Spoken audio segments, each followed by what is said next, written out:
benvingudes i benvinguts a aquesta sessió que esperem que sigui molt interessant. Almenys les persones que intervindran tenen moltes coses molt interessants a dir i esperem que després us engresqueu a poder participar en el debat. No? Voldria dir que la comunicació avui dia mou milions d'inputs que ens arriben a través de senyals escrits, sonors, icònics, audiovisuals i en formats impresos i digitals principalment. Que la comunicació, que no la informació, ens arriba cada cop més en forma de tempesta, no? D'aiguat, de que cal fugir i buscar recer perquè és quan arriba la calma que destries els materials que ha arrossegat, els danys produïts, el per què s'han produït, és el moment de la informació. I per veure i esbrinar això, aquí tenim avui tres professionals que ens donaran eines per desemmascarar els productors d'allaus de falses informacions camuflades enmig d'aquesta tempesta que us acabo de dir, amb l'únic objectiu de provocar-nos un bon catarro i deixar-los amb ells el camí lliure. Són Aldo Salgado, Thaisa Brito i Carlos Bajo. Aldo és, tal com ell s'autodefineix, un investigador que conjuga la precisió de la informàtica amb la curiositat indomable de la sociologia. Ha investigat, com un detectiu digital per a Forbidden Stories, les ombres de l'assassinat de la periodista mexicana Regina Martínez mentre desentranyava una història de desaparicions misterioses a Veracruz.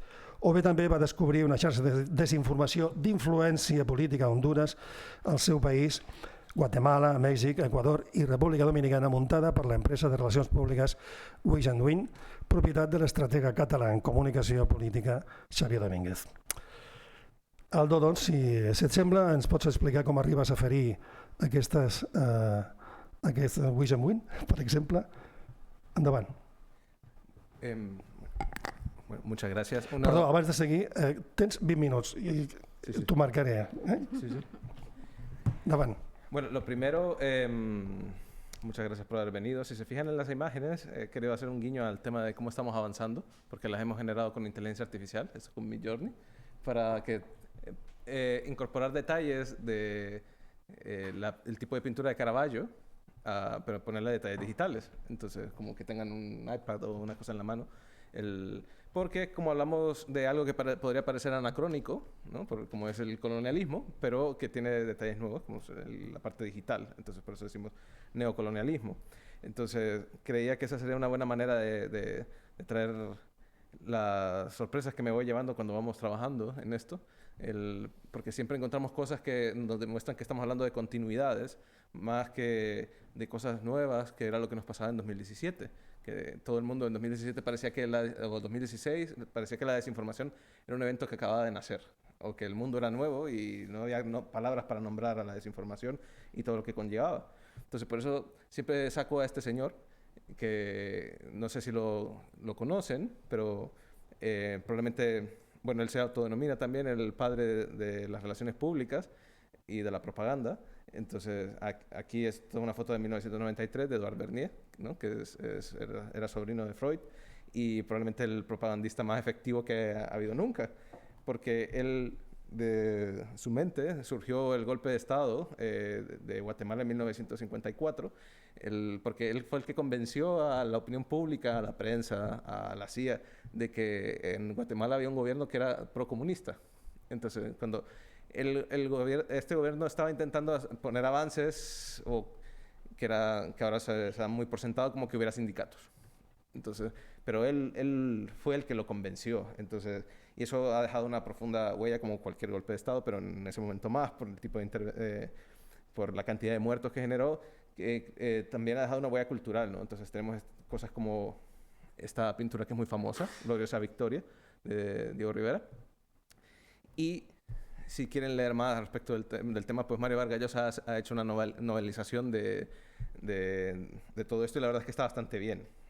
Creo que relata bastante bien a los dictadores porque la fiesta del chivo también estaba muy bien y creo que sería una buena manera de acercarse a muchas cosas que en realidad no sabemos cómo ocurrieron, pero que podemos asumir cómo puede ser la personalidad de alguien que, por ejemplo, te dice que esto voy a leer la nota, dice, la consciente e inteligente manipulación de los hábitos organizados y las opiniones de las masas es un elemento importante de la sociedad democrática.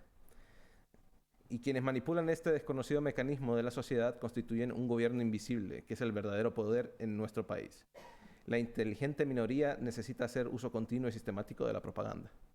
Entonces, uno no sabe si es, si es cinismo o la aceptación de que existe un sistema tal, pero ellos lo utilizan siempre para su favor, para torcer las cosas o para que las cosas ocurran tal cual ellos los quieren o sus clientes los quieren. La forma última de poder, ¿no? En la cual un tercero asume nuestra voluntad. Ya sabemos que existe el poder para y el poder sobre. Entonces, si además contamos con la aquiescencia de a quien estamos manipulando, que no sienta, que no sepa que ha sido manipulado, esa sería la forma moderna de poder, ¿no? La forma más característica de la posmodernidad.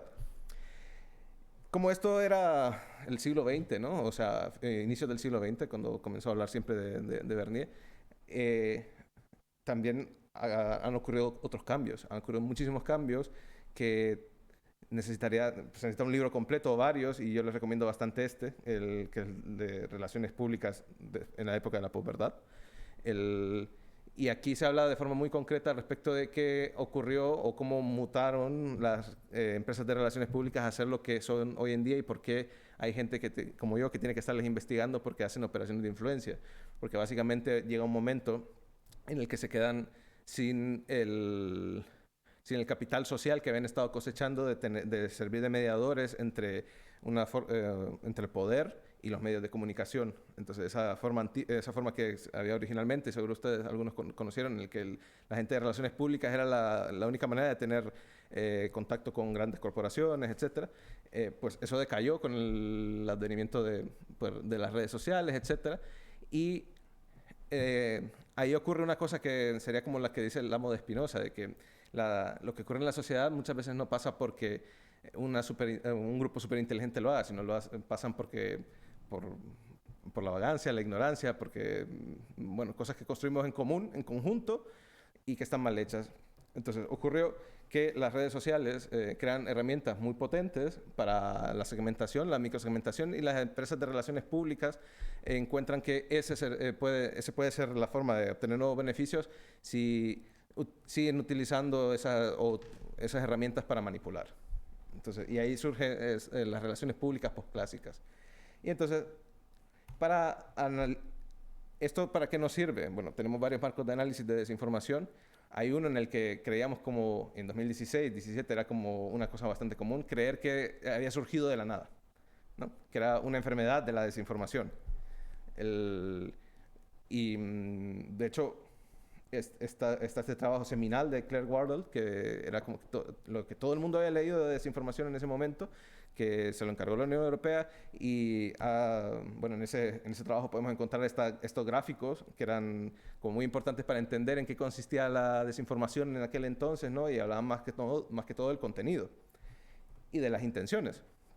¿Sí? Entonces, aquí tenemos esos gráficos que estaban dentro de ese trabajo dependiendo de la intención y de si el contenido era falso, pues tenemos aquí la famosa división de misinformation, desinformación y malinformación.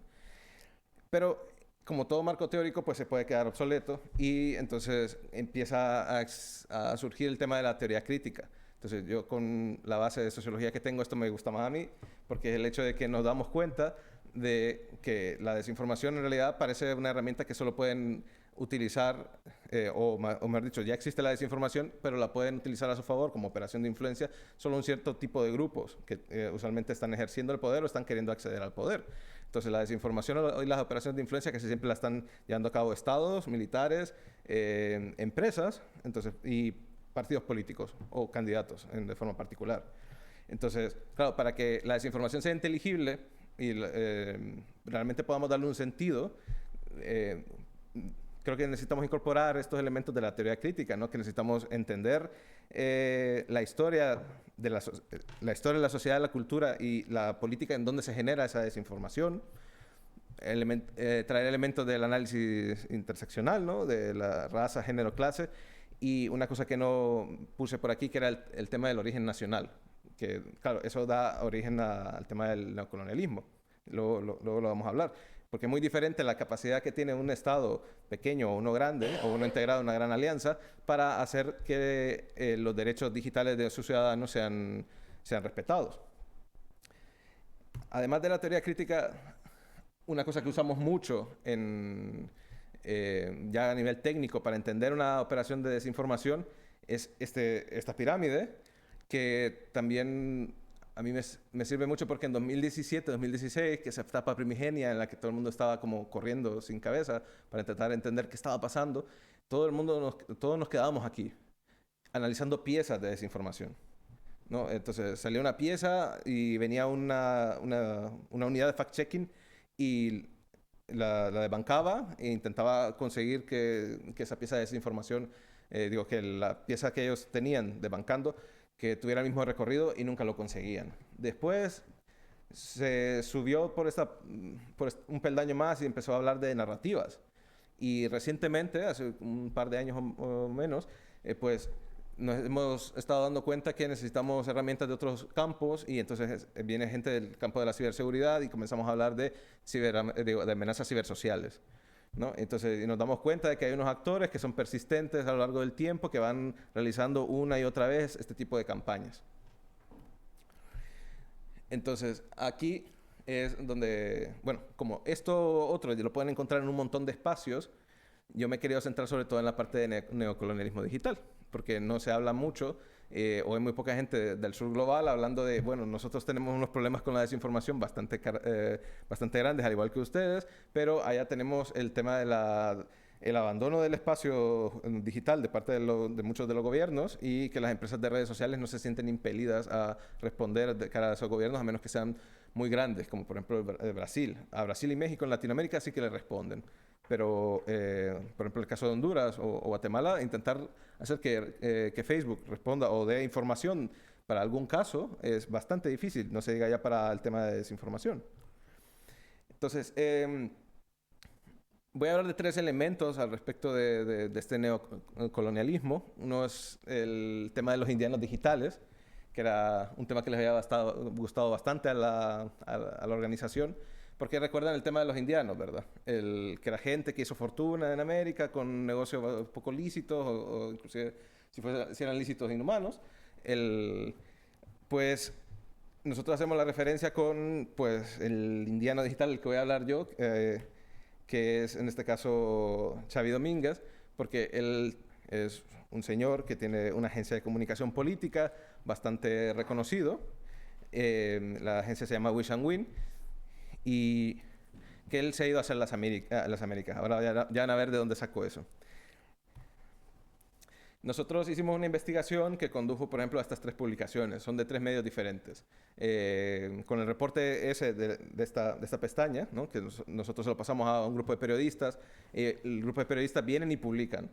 Y salen estas 3 publicaciones. Ya, otro elemento del poder y la colonialidad es el tema del lenguaje, porque de estos 3 medios, 2 publicaron en castellano, 1 publicó en español, en inglés, y solo el medio que estaba en Estados Unidos y en inglés recibió cobertura o atención de parte de Facebook. Entonces, estas son como, estas son capturas de pantalla de las cosas que utilizamos para demostrar la atribución de la campaña de desinformación que estaba ejecutándose allá en Honduras con Xavi Domínguez, que él tenía, por ejemplo, un dominio falso que se llaman outlets.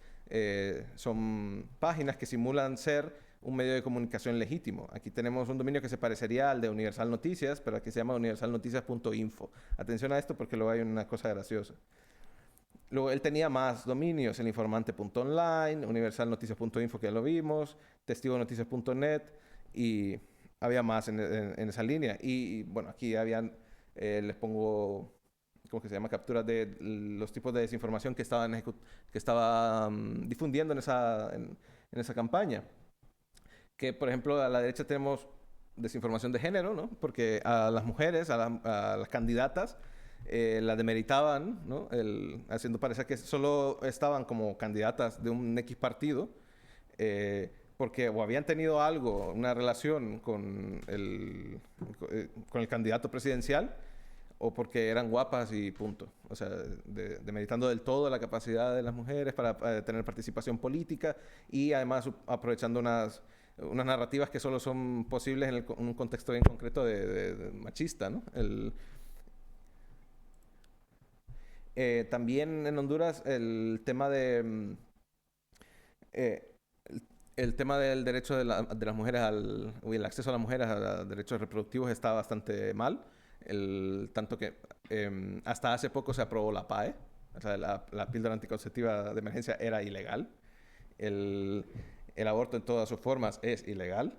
Y entonces, claramente, no va a haber leyes bueno, no existe una ley para que las personas puedan vivir su identidad de género tal cual lo quieran. Y la cuestión es que el país es altamente conservador y así lo quiere. O sea, la población lo demuestra un día sí, día tal vez. Entonces, en las anteriores elecciones teníamos un partido que era cercano, por lo menos en el discurso dice que es de izquierda, y entonces la manera de atacarle, porque Xavier Domínguez está trabajando para el Partido Nacional, un partido de derechas, era hacer miedo al respecto de que iban a aprobar una ley para el tema de la identidad de género y para el aborto. O sea, solo para permitirlo ya es una cosa que a ellos ya les opone un choque cultural. Entonces, él anda en estas páginas pagando publicidad en Facebook. Estaban promoviendo, haciendo ver que Xiomara Castro, lo hacían ver a través de una serie de noticias falsas, que ella estaba haciendo, que tenía dentro de sus planes el proponer este tipo de avances en derechos, lo cual no era cierto. Entonces, porque ya estamos en unas etapas muy anteriores, digamos. Entonces teníamos todas estas páginas que estaban desinformando y a través de una serie de errores encontramos que son de Wish and Win y empezamos a buscar quién es Wish and Win, a quién le pertenece, y por aquí encontramos, por ejemplo, este era uno de los registros que habíamos encontrado, y vemos que era una empresa que estaba registrada a nombre de Francesc Xavier Domínguez Méndez en Puerto Rico. La encontramos en un montón de territorios, no solo en Puerto Rico. Y luego, para ver quién era Xavier Domínguez, por ejemplo, nos encontramos con este perfil que está en la página real del Universal. ¿Se acuerdan que él había hecho una página del Universal de pega, de cartón piedra? Entonces, él sí tenía su perfil real y le echaban flores, ¿no? Lo muestran como una persona, bueno, como un prohombre, ¿no? De Cataluña. Y hablan de todas las conferencias que ha dado, de las veces que ha participado en campañas electorales, etcétera, etcétera. Aldo, 5 minutitos. 5 minutos ya. El Universal, perdón, es de Honduras, de México. Es de México. Y bueno, ¿tuvo consecuencias para Xavi Domínguez? Sí. Porque le retiraron ¿cómo que se llama? De su página, le retiraron todos los recursos, el acceso a los recursos de Wish and Win a Facebook. Entonces le cerraron todas sus páginas. Y este es el post de Agranovich diciendo que, bueno, fue por esta investigación que hicimos en Rest of World. O sea, por la publicación de Rest of World, aunque hubo otros medios que lo publicaron. Pero ya de vuelta a casa no hubo tantas consecuencias. Entonces, por ejemplo, este es una captura de pantalla ¿cómo se llama? Del Centro de Lectura de Reus, donde tenía un evento con Xavi Domínguez y Ernest Menac. Y entonces cuando ya van a ver el minuto 2. Avui aquí també està a la sala, la Marc Arza, que va compartir les idees. No cal poques. Aquí. Se'n va anar a fer les Amèriques, després de passar a l'Ajuntament com a col·laborador meu, i avui en dia es pot dir que és un dels consultors polítics més rellevants de l'escena internacional. Tal com veiem, un xicot de Reus, però ha treballat per 16 governs de tot tipus, i molt especialment d'Amèrica. Bueno, y entonces por ahí todo el rato, entonces le están tirando flores porque están haciendo la presentación, ¿no? Una como esta, pero más lleno, o sea, y le están diciendo que también le dice que él se fue a hacer las Américas, todo el éxito que tuvo, y Y bueno, el caso es que en su pueblo, que es Reus, su pueblo natal, ni en Cataluña ha tenido consecuencias todas esas publicaciones. De hecho, le siguen consultando de forma muy frecuente en los medios. Entonces, esos son recortes de noticias que encontré hace nada, antes de venir. Y también le acaban de dar un contrato de parte de Renfe. Entonces, que dice 50.000 euros por 2 meses de trabajo. Entonces, o sea, que diría yo que está bastante mimado de parte de la burguesía catalana, este señor, porque luego en el perfil pueden ver que estudia en universidades privadas y ese tipo de cosas. Y bueno, como ya no me queda más tiempo, entonces otro de los elementos, bueno, hablaba hace un momento de Brasil y que Brasil sí que tiene capacidades o ha demostrado tener interés al respecto de la jurisdicción de lo digital, pero no ha sido una tarea fácil. Han tenido que inclusive, recuerdo hace nada, comunicarse con Telegram diciéndole que iban a cerrarlo definitivamente si no atendía. Y solo hasta ese momento vino Telegram y les hizo caso. O sea, si no hay un juez fuerte, estas empresas pues bailan con ellos y pasan del tema de los derechos. Y finalmente, no quería irme sin mencionar una cosa que solo yo puedo mencionar. Además de los indianos digitales, o sea, estas empresas, hay empresas locales y que las empresas que gestionan redes sociales pues pasan del tema si son de Latinoamérica, ¿no? Porque esa noticia fue de Sophie Sang. Tenemos el detalle de que cuando, por ejemplo, la misión de observación electoral de la Unión Europea, que yo trabajé en ella, en la de 2021, van sin herramientas allá. Entonces, y tienen la carga simbólica de que si la Comisión de Observación Electoral de la Unión Europea dice que no han visto nada, para la gente quiere decir no pasó nada. Pero es que no tienen capacidades técnicas reales para detectar las cosas. Entonces, y no es que la Unión Europea no las tenga. La Unión Europea tiene la ENISA, la Unión Europea tiene un montón de entidades, cuerpos de seguridad del Estado, militares, etcétera, que están asegurando las elecciones en diferentes países porque siempre se le tiene un miedo letal a Rusia. O sea que podrían hacer una cooperación seria al respecto. Pero deciden mandar, pues, entidades que no tienen capacidades en pleno siglo XXI para hacer un seguimiento serio del tema de campañas de desinformación e influencia en redes sociales. Y entonces ahora... Sí, ara, abans us presentaré a Thaisa, no deixaré que te presente. Ella és editora del blog Mundo Afora, ha treballat a diversos mitjans del Brasil, entre ells O Jornal do Comércio, ho pronuncio bien, Diario de Pernambuco i A Crítica, i és autora de 3 llibres, entre ells Catalunya entre a esperança e a tempestade, de l'any 2019. I com que coneixes també el teu poble d'origen, no? El país que ha hagut de viure 4 anys sota el govern de Bolsonaro, que diríem que seria el rei de la desinformació, sí o no? Sí. Endavant. Canviem de nom.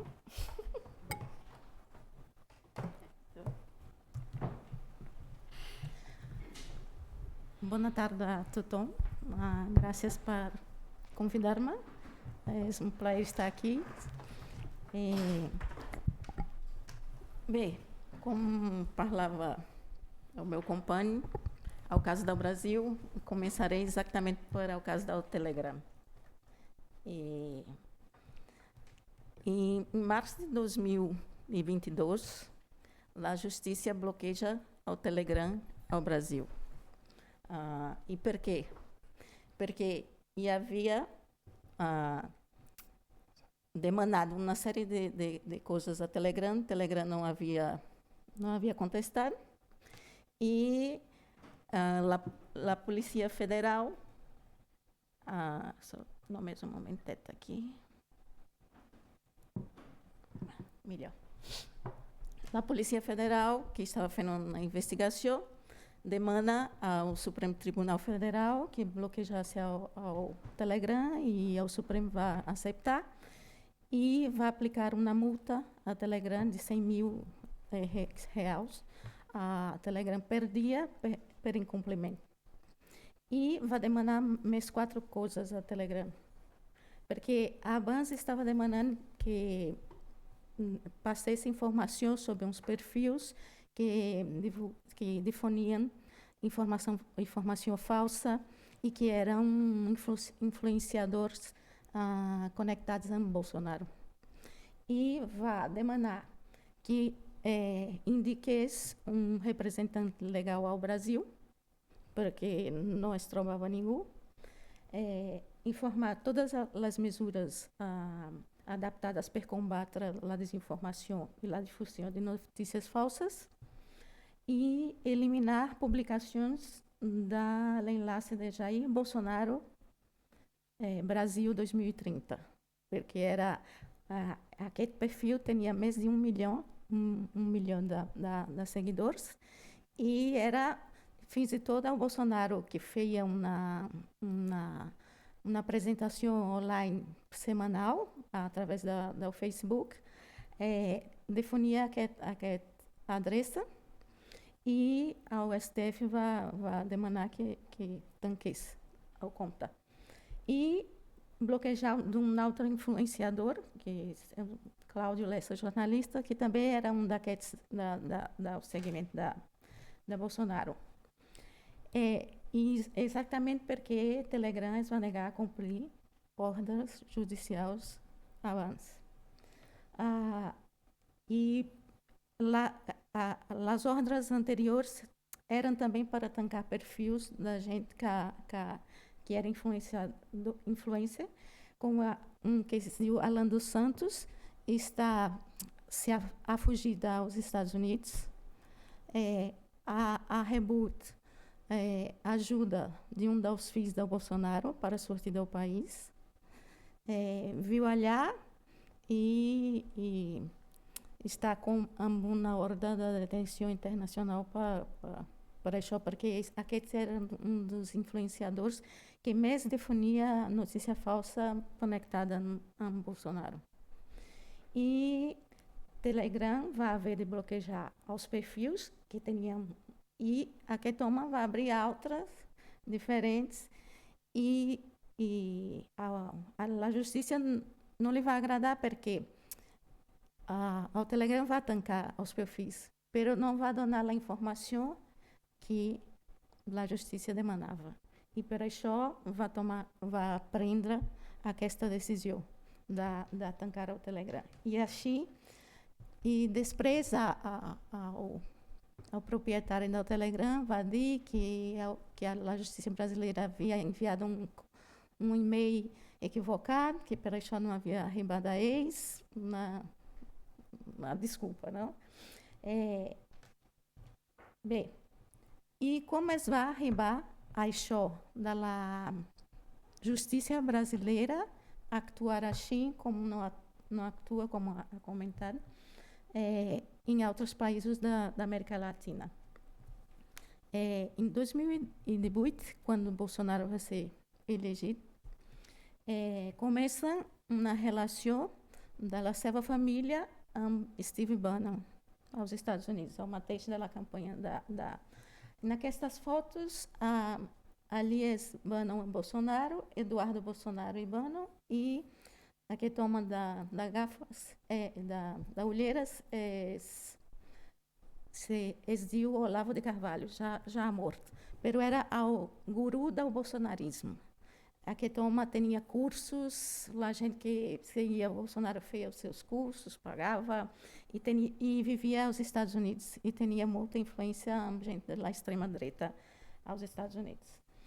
E depois, a relação entre Bannon e a família Bolsonaro, eles vão consolidar aquest ano. E, a agosto, a campanha eleitoral, Eduardo Bolsonaro, o filho de Bolsonaro, vai conhecer Bannon em uma trobada a Nova York e vai sentenciar que era uma união de forças contra o marxismo cultural. Eu acho que esta gente deu a réu do mundo, não?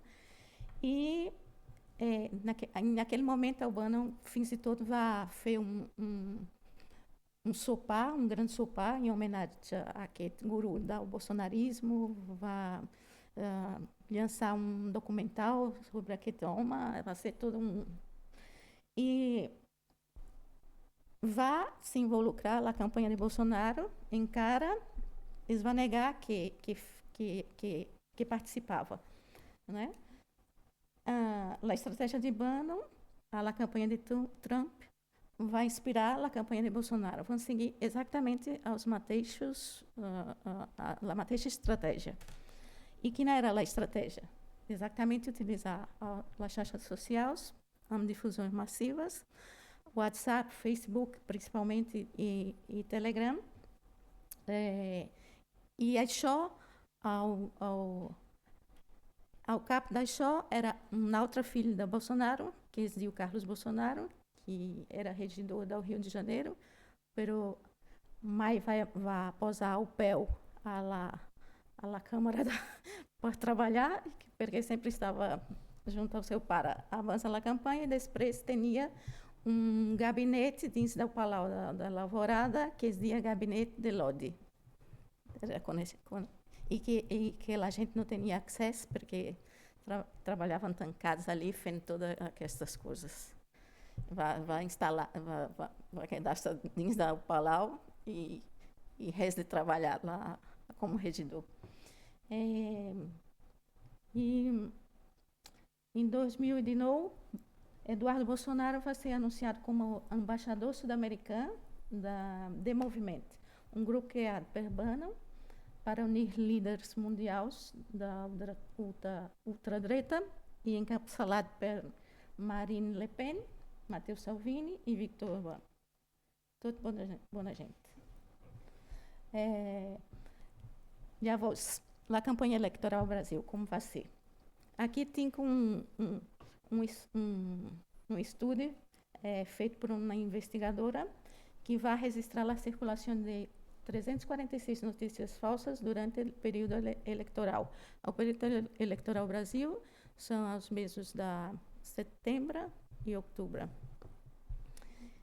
Això não é ao total de notícias falsas, això é um extrato que vai fer. Né? E a llau de mentides vai começar a agosto, vai pujar a setembro e vai arribar a 190 a outubro. E, només como exemplo, para estas notícias havia mais de 4 milhões de interações na reta final das eleições. Mais de 1.000 contas propagavam informação falsa diariamente à campanha eleitoral. E achou que vai passar o Brasil. A justiça eleitoral não estava preparada para isso. E vai partir muito, porque a velocidade que era a difusão de notícias falsas, principalmente para o WhatsApp, aos grupos imensos, ele a voz não vai conseguir aturar, pero na eleição de Bolsonaro, a justiça ha visto que necessitava aprimorar o seu survey, aprimorar a sua feina, e isso vai ajudar na maduração do sistema de justiça para combater aquele tipo de notícias. E também ao Brasil, para os mídias, madurar a verificação de fatos ao Brasil. Vai ser aquele momento quando as agências de verificação de fatos, como aos fatos e a agência Lupa, existem mês, vão assinar um pacto ao Facebook, exatamente porque vai ser uma das taxas mais utilizadas. Eles vão criar um projeto que eles diz Comprova, que agrupa 24 veículos de comunicação apontando do objetivo comum de lutar contra a desinformação. E mais uma vagada, há de remarcar que muitas das notícias falsas publicadas não passam para aqueles controles. Por quê? Isso passa porque muitos deles se trocam em taxas e grupos de perfis tancados. E ara, ao 2022, quina foi a diferença? O Tribunal Superior estava preparado, tinha agência de controle, colaboradores, ha funcionado um sistema de alerta de desinformação, que a gente podia trocar ou enviar e-mails, e va haver notícies falsas, però vai ser molt més combatiu o treball de la justícia. I va rapidament treure, tancar aquests perfils o treure notícies. I una d'aquestes notícies va ser la que va provocar l'ataque a Brasília ao gener d'aquest any, que era uma informação que o Bolsonaro definia muito, fins e todo. Ele vai fazer uma reunião a Brasília amb todos os embaixadores para dizer que o sistema eleitoral, a urna eletrônica do Brasil não era fiável. Per això, ara vai ser punido pela justiça amb 8 anys d'inhabilitació. E vai ser amb aquestes mentides que a gente vai invadir o Palácio do Planalto e todo això que vai passar ao Brasil. I finalitzo aquí. Molt bé, moltes gràcies. I no tot passa a Amèrica Llatina.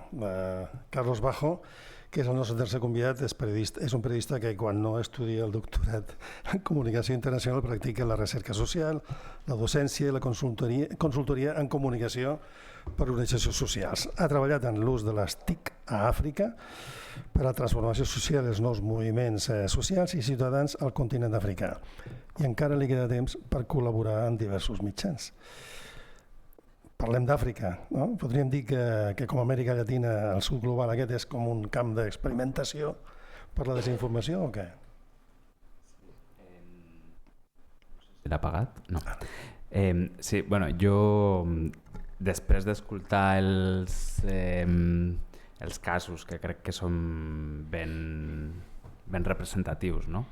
Que ens han explicat l'Aldo i la Taisa, per no posar-me a parlar en general de desinformació a l'Àfrica, sí que havia pensat com donar tres apunts que demostren d'alguna manera, no estava organitzat del tot, però es recolzen sobre les coses que han comentat l'Aldo i la Taisa, i demostren que això és una dinàmica molt més global, no?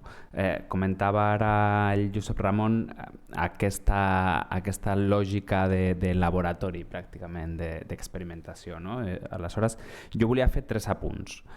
En primer lloc, aquest, no? El sud global en aquesta dinàmica de desinformació apareix com un laboratori d'experimentació. S'experimenten tècniques, s'experimenten canals, s'experimenten maneres noves o innovadores d'expandir aquesta desinformació i de fer influència a partir d'aquesta desinformació. El segon punt té a veure amb la vinculació de totes aquestes estratègies de desinformació amb la reorganització del nou ordre mundial. És a dir, al principi l'Aldo plantejava que al principi de l'estudi de la desinformació només ens fixàvem en els continguts, no? Però aquesta desinformació no neix com un bolet, és intencionada i darrere hi ha algú. I en molts casos, darrere hi ha aquestes estratègies que es creuen, no? amb tota aquesta voluntat de reconfigurar els equilibris de la geopolítica global, no? I el tercer element és precisament, ja que estem aquí, no? L'impacte de totes aquestes estratègies al propi panorama mediàtic i informatiu als diferents països, no? on es desenvolupa. D'una banda, us posaré alguns exemples, ¿vale? Perquè ho entenguem millor i veiem com és un fenomen bastant global. Aquesta dimensió del sud global com a laboratori d'experimentació. Penseu que l'Aldo ha parlat bastant de les empreses de relacions públiques, de com s'han anat reorientant, la seva activitat.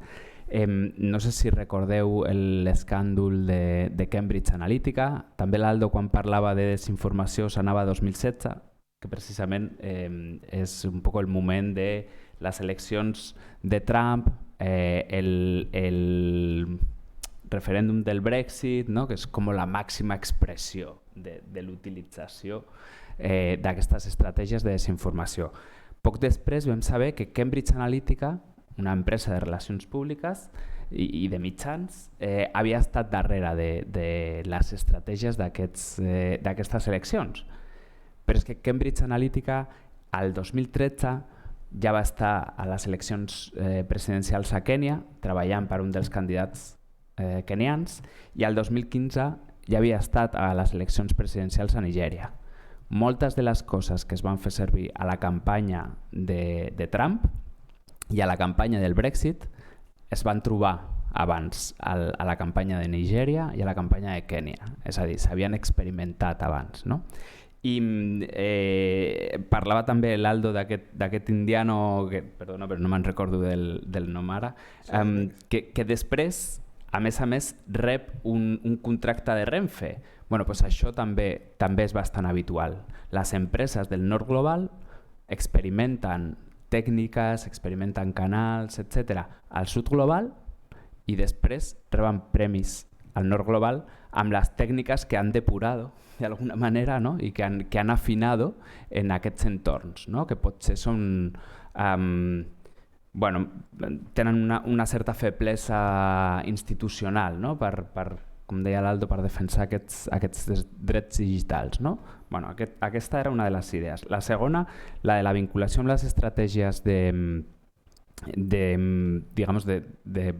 reconfiguració de l'ordre geopolític, no? Que sona molt gran, però potser en anar a exemples concrets, que ara, a més, crec que és molt pertinent, que és l'exemple de Wagner a l'Àfrica, no? Wagner és la punta de lanza de l'estratègia russa per guanyar influència a l'Àfrica.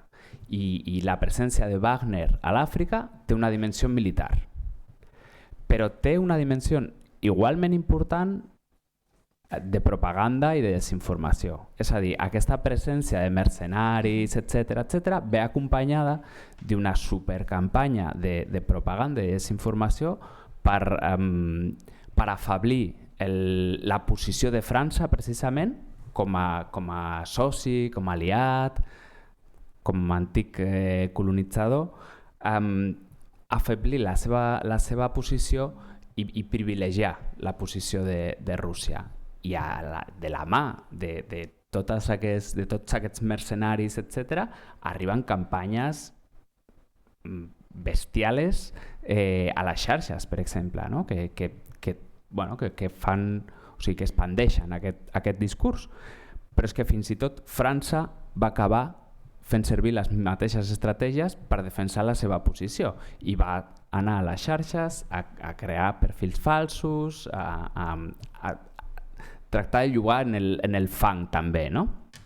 Sense voler dir que abans França no jugués en el fang, per una altra banda, però bueno, que com a mínim va anar a jugar amb les mateixes eines, no? I es va trobar precisament que les companyies de xarxes, no? Facebook en aquest cas, en un moment donat va tombar tot un seguit de perfils que estaven vinculats a l'administració francesa a l'Àfrica Occidental. I això és una de les cares, no? del que explicava l'Aldo del colonialisme digital. Hi ha moltes altres cares d'aquest colonialisme digital, però l'utilització d'aquestes estratègies de desinformació per guanyar influència i guanyar posicions, a més, amb un mecanisme extractivista, no? amb una lògica que aparentment estava superada, doncs això, no? De fet, ha fet reverdecer algunes lògiques i algunes dinàmiques que pensàvem que ja havien caigut en el bulit, no? I per últim, aquest impacte en el panorama mediàtic, informatiu, etc., d'aquesta expansió de la desinformació. L'Aldo posava l'exemple de l'Universal, però és que aquesta és una estratègia recurrent, és a dir, les campanyes de propaganda, les estratègies de desinformació, molt sovint produeixen o bé perfils que reprodueixen, entre cometes, els de mitjans, diguem-ne, reconeguts, o fan imatges falses que pretenen emular la imatge de mitjans reconeguts, no? De la BBC, de la CNN, o sigui, no de qualsevol cosa. Què passa? Que això és també és també un dels objectius d'aquestes campanyes, no? Precisament afablir la credibilitat del panorama mediàtic i informatiu.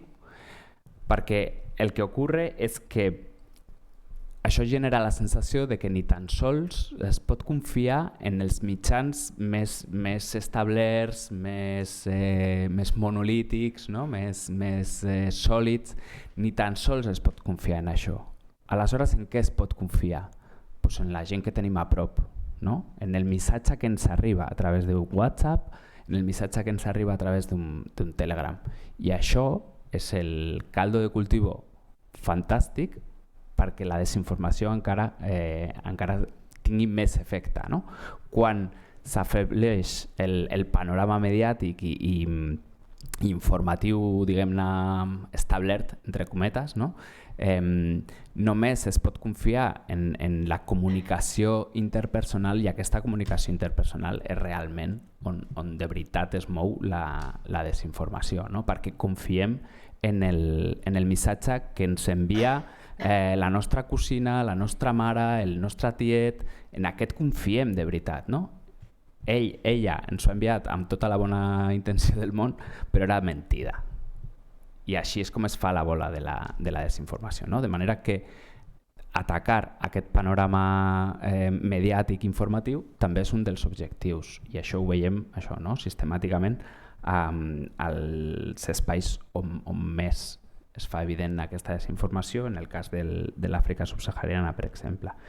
I jo volia, a més d'aquests apunts, també compartir una pregunta, compartir-la amb l'Aldo i amb la Taisa i amb totes vosaltres, que és precisament tenint en compte quina està sent l'evolució de totes aquestes dinàmiques de desinformació, no? Que veiem que tenen una tendència a l'espai privat, perquè precisament pensem que l'atacarem a través de controlar les xarxes socials, etc. De manera que aquesta desinformació passa cap a canals de Telegram, cap a canals de WhatsApp, que són molt més difícils de monitoritzar, perquè no són públics. I a la banalització, no? Veiem com a les darreres eleccions a Nigèria, per exemple, a TikTok hi havia challenge, no? Relacionats amb challenge, que són aquestes fer balls, no? amb una cançó concreta, que eren campanyes de desinformació, de manera que queda molt més banalitzat, etc. No? Sembla que és una cosa menys seriosa. No? I, aleshores, tenint en compte això, i l'impacte i el mal que fa a la societat, a la salut democràtica, etc., com penseu que podem fer front a aquestes dinàmiques de desinformació? Perquè, bueno, és delicat, no? És delicat, d'alguna manera ens interpel·la a totes, i a més, també des de, bueno, no sé si Aldo i Taisa tenen la mateixa sensació, jo des del meu focus a l'Àfrica veig que ens hem de fixar especialment en el que passa al sud global, ni que sigui, no seria la dinàmica més desitjable, no? Però ni que sigui egoistament, perquè allà s'estan experimentant les coses que s'estan perfeccionant per portar-nos-la a nosaltres, no? De manera que crec que hem de posar més atenció, no? en tots aquests exemples com els que ens porten la Taisa i l'Aldo, que passen al sud global, que pensem que no ens toquen, no? Que no ens interpel·len perquè nosaltres tenim molt més múscul institucional, però que no és així. Doncs mira, Carlos, has llançat com a ponent la primera pregunta. Vull dir que si voleu tenir vosaltres dos com a preferència, i després passem la paraula al públic, no? Assistent. Què et sembla, Aldo o Itaïssa? Us pa- Què diríeu? Eu diria que Encendido. Ahí.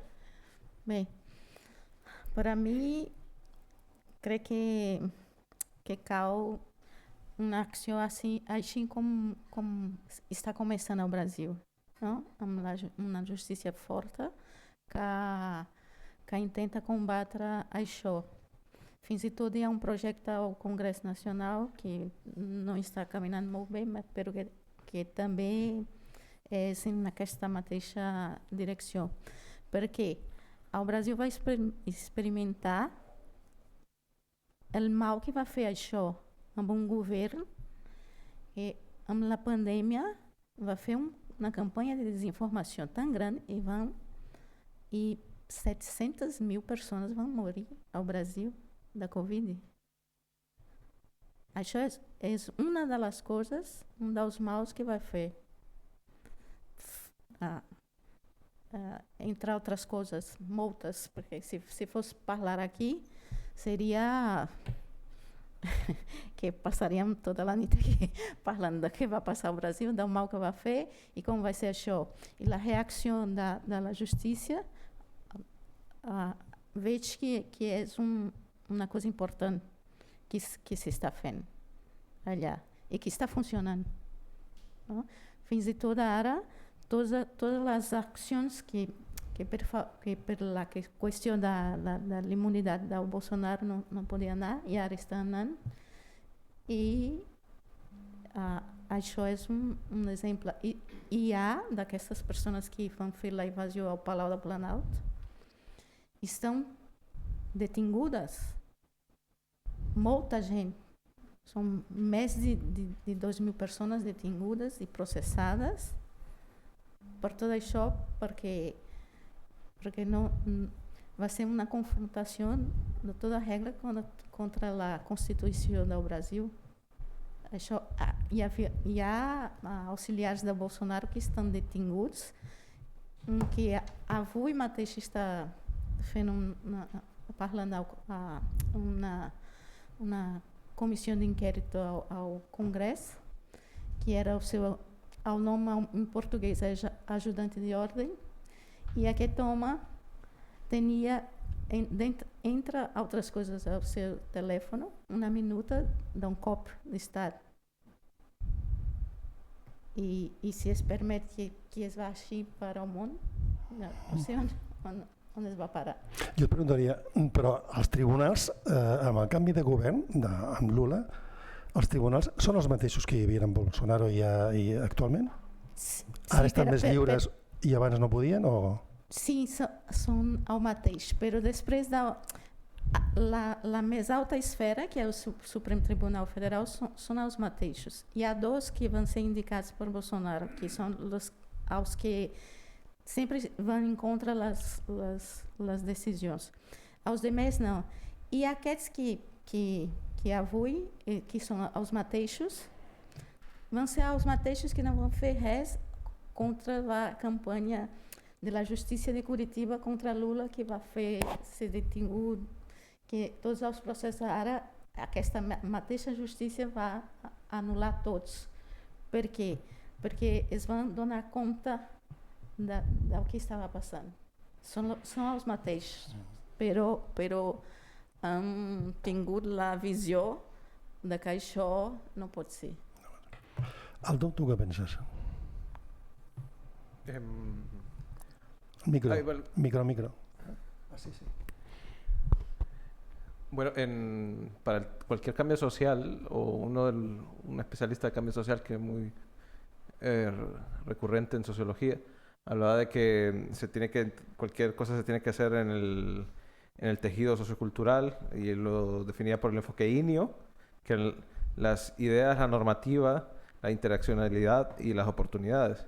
Entonces, básicamente, cuando estos cuatro espacios confluyen, pasan los cambios. Entonces, aquí, para que hubiese esta oportunidad para que las agencias de comunicación política pudieran campar a sus anchas, o para que Cambridge Analytica, que primero hacía armas para sacar gente que había pasado por procesos de radicalización violenta, y pudiesen aplicarse en Estados Unidos, en Inglaterra.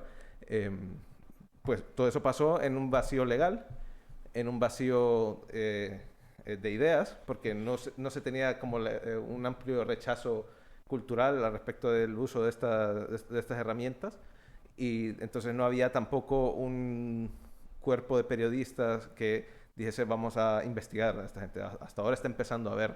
Ahora, por ejemplo, el 27 de julio vamos a hacer una gran publicación de estos mercenarios digitales por toda Latinoamérica, porque hemos estado trabajando detrás de ellos durante casi medio año.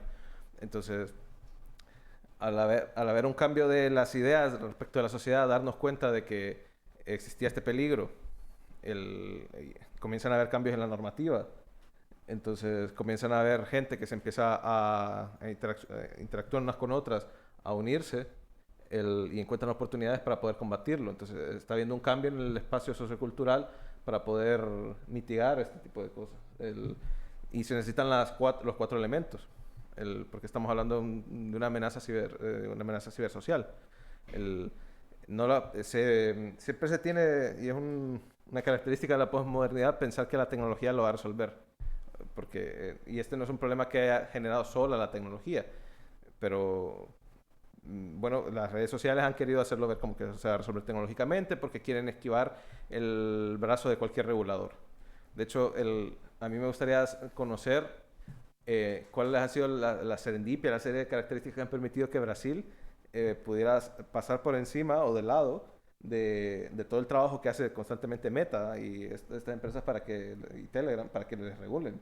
Porque meten muchísimo dinero en la IGF, por ejemplo, en el Internet Governance Forum, para que vayan especialistas a decir que no hay ninguna manera en que se les regule, y si se les regula, lo más probable es que sea para violentar derechos en el futuro. Entonces van moviendo el suelo de las ideas para que no exista nunca normativa. Teniu la paraula. Algú vol opinar sobre això o fer alguna... Ja passem a algunes preguntes. Carlos. Jo faig la pregunta. Està molt bé, Alicia, molt bé. El boomerang, Alicia Boomerang. Sí, tenia més pregunta que resposta, però bueno. Jo sí que... Jo tinc... O sigui, entenc que estic d'acord amb l'Aldo que hi ha com diferents peces, no? Tinc dubtes sobre l'eficiència de la justícia, sobretot en aquest sentit, no? Precisament perquè aquestes empreses de xarxes socials estan molt entrenades en esquivar, no? aquesta acció de la justícia, i perquè moltes vegades no és fàcilment identificable qui és el responsable d'aquella publicació, no? Simplement és tan senzill com això, i com que nosaltres, els bons, sí que volem donar garanties, doncs no farem el mateix que fan els dolents, no? Jo penso que de totes les peces que cal per fer front a aquesta història, crec que la que és fonamental és la de l'educació a l'ús. O sigui, que l'usuari final sigui capaç d'identificar que allò no és veritat i que després, si decideix creure'l perquè ve de la font que li agrada creure, és el seu problema, no? Però com a mínim crec que s'ha de treballar molt l'educació de l'ús i sobretot això, no? per als més joves, per les més joves. Jo de totes les peces a aquesta li posaria l'accent segur, tot i que estic d'acord en que evidentment si no tenim una legislació, si no hi ha uns tribunals que puguin espantar una mica a les companyies, etc., doncs serà més complicat.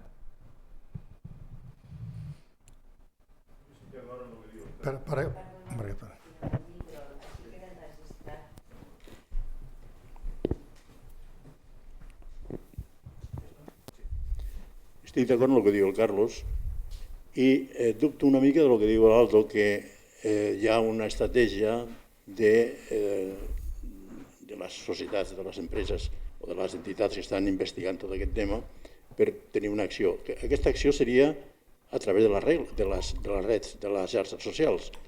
i per tant seria un element més d'informació que la gent podria, no la gent, o els dolents que deia el Carlos, podrien donar a entendre que això també és fake. O sigui, el problema està en l'educació, com diu el Carlos, però qui educa els joves, els nens, quan estem en mans d'ideologistes o de polítics que d'alguna manera no els interessa, perquè si no, no podrien utilitzar aquestes eines per manipular la gent. L'educació depèn de la política, mai farem res, perquè a la política no li interessa un poble ben format, perquè és menys manipulable. Per tant, estem en un cercle viciós que serà molt complicat de resoldre aquest tema. L'educació és fonamental, però clar, per educar hauríem de tenir que excloure tots els elements que estiguin interessos en totes aquestes xarxes, en tot aquest interès per manipular la societat. Hauria de ser algú que digués no, la societat és verge, s'ha de crear una entitat que no sigui manipulable, i a qui interessa que la societat no sigui manipulable? Qui més? Qui més?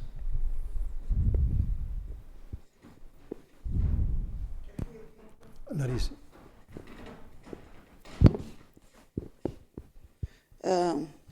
Heu explicat que, a més del Brexit i la Cambridge Analytica, es va fer servir a Kènia i a Nigèria, anglòfons. Els russos, Prigozhin o qui sigui, com fan les manipulacions a l'Àfrica Occidental francesa? Perquè aquí surten ja de les grandes masses mandones anglòfones. Ho fan en francès? Com ho fan? Explica una mica perquè jo estic molt preocupada per totes les xarxes que passen a Burkina, a Mali, a la República Centreafricana, és a dir, tot el canvi de mentalitat, que jo recordo la pel·lícula dels africans de quan los franceses los salvaron de l'Estado Islámico, o sigui, els van aplaudir a Mali i en qüestió de 2 anys va canviar totalment el feeling de la gent respecte als francesos. Hi havia hagut molts morts dels francesos, continuaven atacant perquè havia baixat més gent de Líbia, o sigui, com s'ho han muntat en tan poc temps i amb quina llengua, perquè en rus segur que no.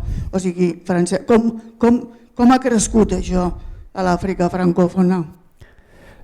Bueno, o sigui, de fet els propagandistes de Wagner evidentment parlen francès i parlen llengües nacionals, o sigui, no miraran d'imposar un discurs en una llengua que no s'entengui. Jo crec que també s'ha de partir de la base de que prèviament França també havia fet una campanya de propaganda, és a dir, o sigui, aquesta sensació de els francesos són els salvadors també és una campanya de propaganda. El que passa és que després hi ha hagut una voluntat de canviar els equilibris i és el que comentava abans, no? Quan els russos van voler tenir més influència a l'Àfrica, perquè això té a veure amb geopolítica exclusivament, més influència a l'Àfrica per recursos, etc. No van anar ells directament, entre cometes, no van anar ells institucionalment, diguem-ne, van enviar a Wagner. Quan Wagner va arribar, no només va portar el que necessitaven els que manaven, que eren aquests mercenaris, sinó que va portar també el discurs. I ho van fer molt bé, perquè com tu mateixa dius, el resultat és evident. O sigui, el canvi del discurs, tot i que hi ha molts analistes que ens expliquen que no és exclusivament una virtut o un encert de Wagner o de Rússia, sinó que també és un demèrit de França, de la Unió Europea i del nord. O sigui, que han sigut, bàsicament, oportunistes i han aprofitat una situació de canvi de mentalitat, de greuges, i han sabut jugar aquest element del discurs per canviar la perspectiva. Que això, que també venia d'altres campanyes de propaganda prèvies. Vull dir que no és...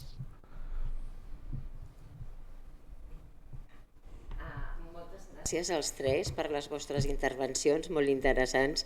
Felicitats perquè ara han inhabilitat el Bolsonaro per 8 anys i això doncs, és una molt bona notícia.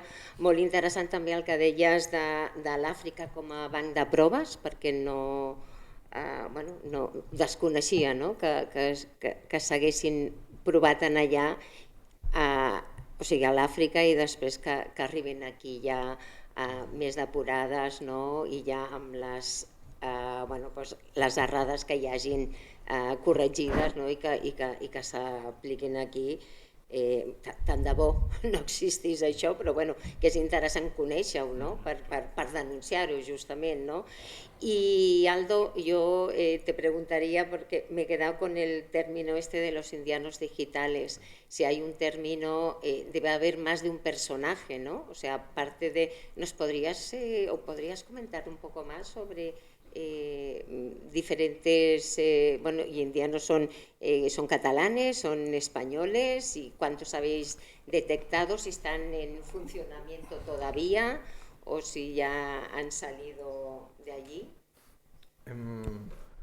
O sea, aparte de Xavi Domínguez, que él dice que volvió por temas familiares en las entrevistas que está dando, entonces no sé, porque como le cerraron todo, supongo que también está relacionado con eso.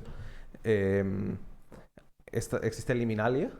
Liminalia está en Barcelona, tiene sede en Barcelona, y ellos, aparte de tener operaciones de influencia con lo típico de bots y páginas falsas, etcétera, además han utilizado una característica de España, del Estado español, al respecto de la ley de protección de datos, y lo usan como arma.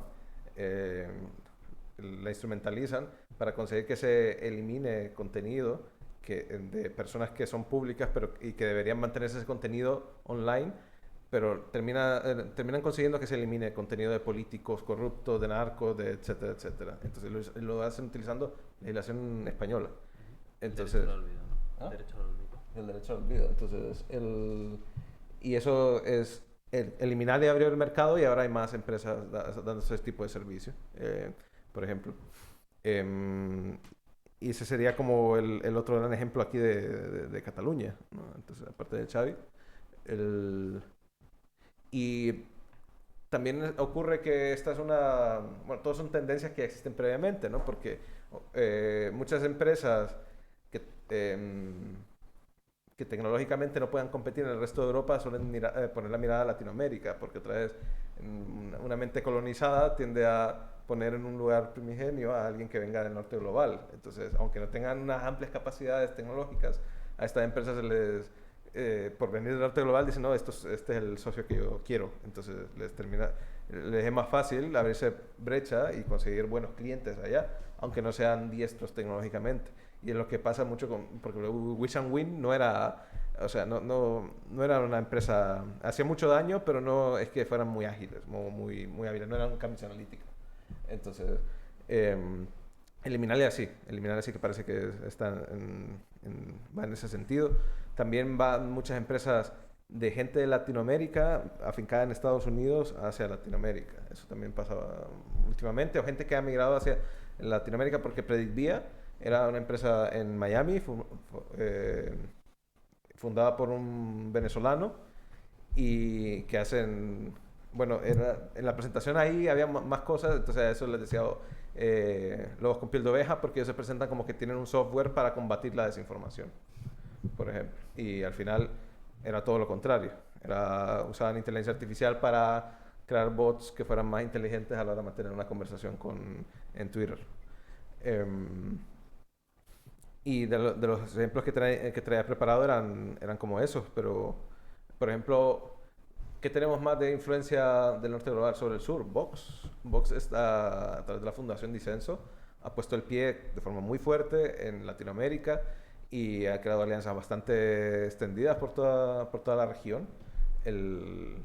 Y a través en su momento de Tizona, que era la agencia de comunicación política, también sirvieron de vector, porque estas agencias de comunicación política son como un especialista que va enseñando cosas nuevas al personal, al personal permanente de los partidos. Entonces van mejorando, cada vez que hay un ciclo electoral mejoran las herramientas, porque viene la agencia, les enseña cosas y ya se quedan con ellos hasta el siguiente ciclo. Podríamos decir... Ay, perdona.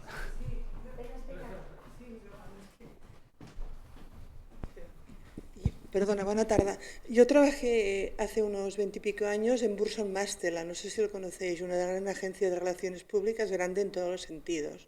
Grande, bueno, terrible, ¿no? Abrieron en Madrid y después abrieron en Barcelona. En Barcelona estuvimos 3 personas, el director, una periodista que era yo y otras relaciones públicas. A ver, ¿cómo funcionaba la cosa? Yo te digo porque en redes sociales en aquella época no había ninguna red, solo nada. Entonces, ¿qué pasaba en aquella época? Teníamos los clientes que daban dinero, Levis, Federación Farmacéutica, Sony, todo esto, bueno, todo esto los llevé yo, no todos, pero casi todos. Entonces, ¿qué había? Había un book, que le llamaban el book secreto, que se llevaba desde Madrid y desde Estados Unidos, en que estaba, yo lo vi, claro, no podía fotografiarlo ni nada, porque en aquella época no se podía. Estaba relacionado toda una serie de gente, como por ejemplo Henry Kissinger, que figuraba allí como ponente, que lo podías llevar a donde tú quisieras y te ponía el precio en dólares, el precio de sus conferencias. O sea, que está todo inventado y hablo de hace años. Y entonces tenían todo, el book lo llevaban en una caja fuerte y estaba toda una serie de personal que muchos ya han muerto, otros no, pero que se movían en unos círculos que nosotros nos dedicábamos a los tejanos a que todo el mundo se pusiera este tejano, o que Federación Farmacéutica funcionara de tal manera, o que cosas que no las cuento aquí porque diríais, incluso son vulgares, porque también trabajábamos para OLA, también trabajábamos, lo digo porque me da la gana de decirlo, trabajamos para Rocío Jurado, cada nota de prensa que salía de nuestras manitas costaba $500,000 de pesetas, os hablo de pesetas de la época, o sea que quiero decir que está todo inventado, estaba todo seccionado, los que estábamos aquí y después los grandes que se movían en circuitos que a nosotros ya no llegábamos. Lo digo porque si os puede servir de ayuda, pues yo tengo la experiencia esta y claro, desde el momento que salí de aquella Santa Casa, que estuve 2 años y medio o así, todo lo veo desde la óptica esta de la influencia de las relaciones públicas. Se crean un mundo bueno y un mundo malo. Y después hay otra cosa que no quiero que se me olvide. Aquí en Cataluña se ha dado mucho. Yo trabajé con una persona que su marido fue el director de un periódico muy importante. Entonces, ¿cómo se come esto?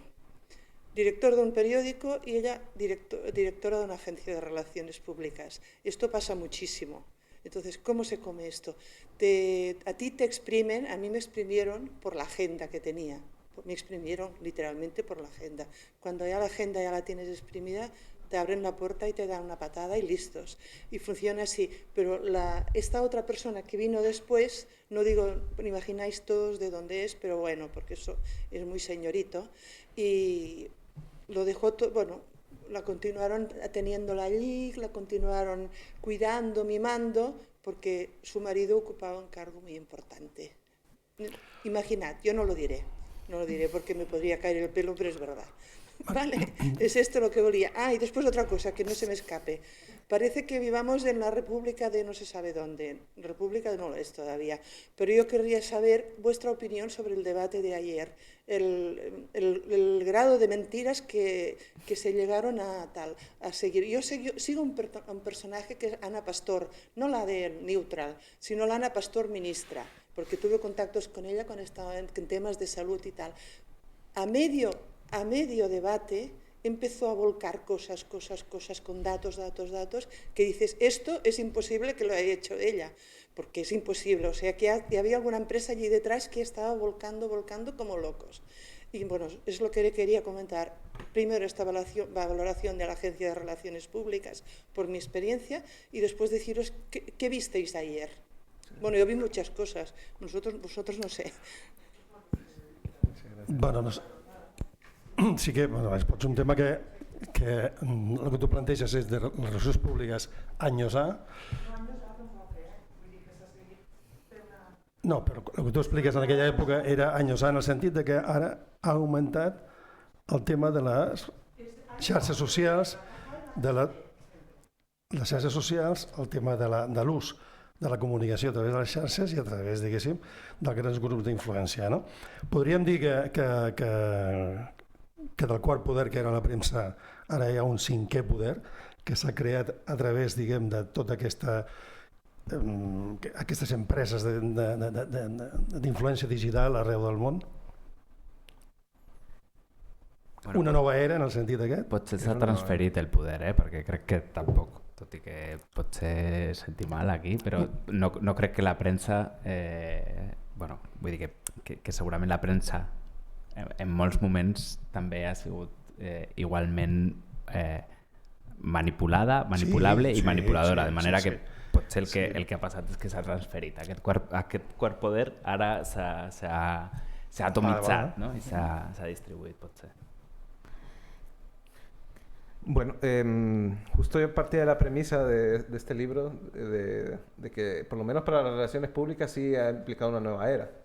Entonces, el encuentro de estas oportunidades del capitalismo de vigilancia al respecto de dar unas herramientas que pueden microsegmentar y encontrar grupos muy específicos.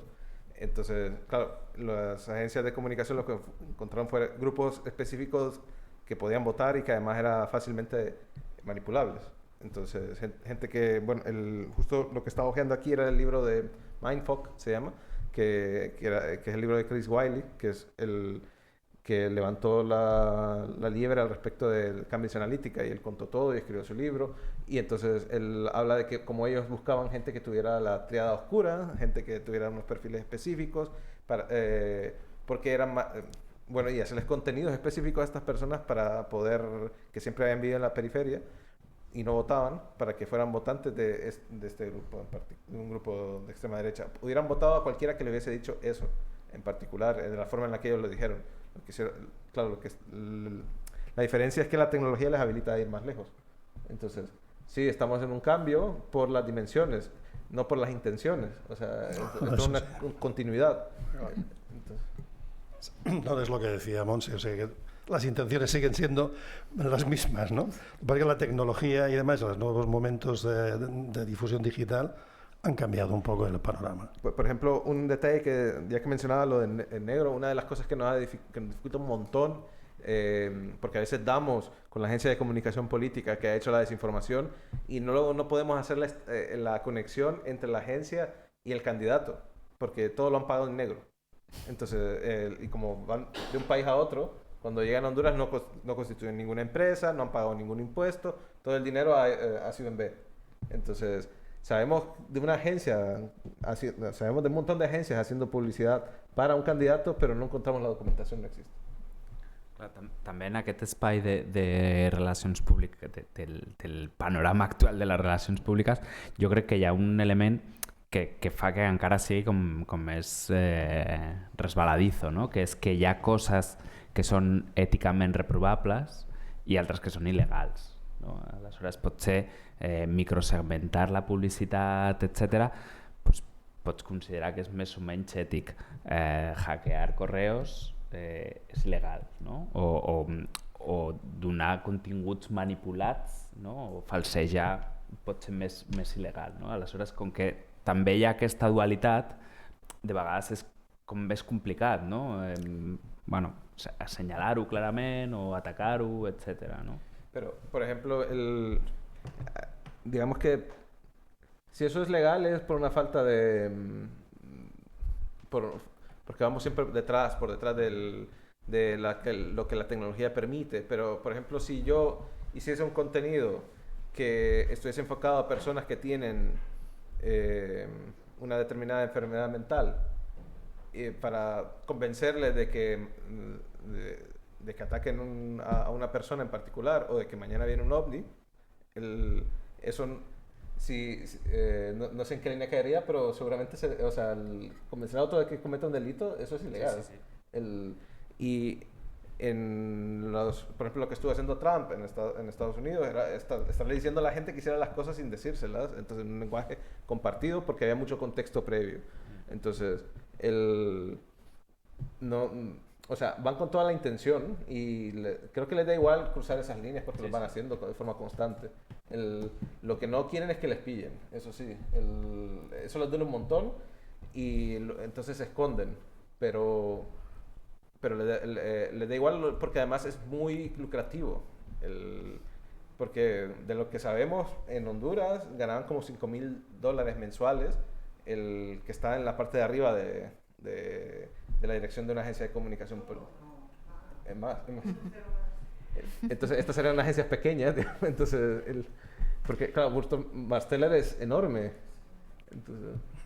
Bueno, ja hem d'acabar, però vull dir que la veritat és que lligant-ho amb una mica amb això que deia el Montse de les eleccions d'ahir, del cara a cara d'ahir, darrere d'aquests dos personatges, el president Sánchez i el Feijóo, hi ha tot uns grups que preparen, grups d'influència que preparen i assessoren a dir mentida darrere mentida, segurament moltes d'elles, com vam poder observar en molts casos, no? Però com demostrar que eren mentides quan no hi havia tampoc una certificació ni cap comprovant de que el que afirmava un que eren aquests números en aquell moment no es podia demostrar. Vull dir, per tant, cola a la gent i ja va més lligat a l'emoció o a la simpatia, la manera de dir-ho, el posat físic i el to de veu, etc., que són altres qüestions semiòtiques que s'associen a creure's una mentida i assumir-la. No? I encara que es demonstre una agència de fast-checking, per exemple, ja ha passat, la gent ja ha vist, ja ha gravat al cap i... Exacte. Bé, no sé, ens agradaria estar més estona, però vull dir, són ja pràcticament 2:15 i a aquesta hora hem de tancar perquè també tanquen el col·legi. No ens podem quedar aquí dins. Moltes gràcies i espero que hagi estat molt bé. Vosaltres tres, doncs, de veritat, gràcies per la vostra disposició a donar-nos una mica de llum amb aquestes coses i, en fi, gràcies a tothom. Moltes gràcies.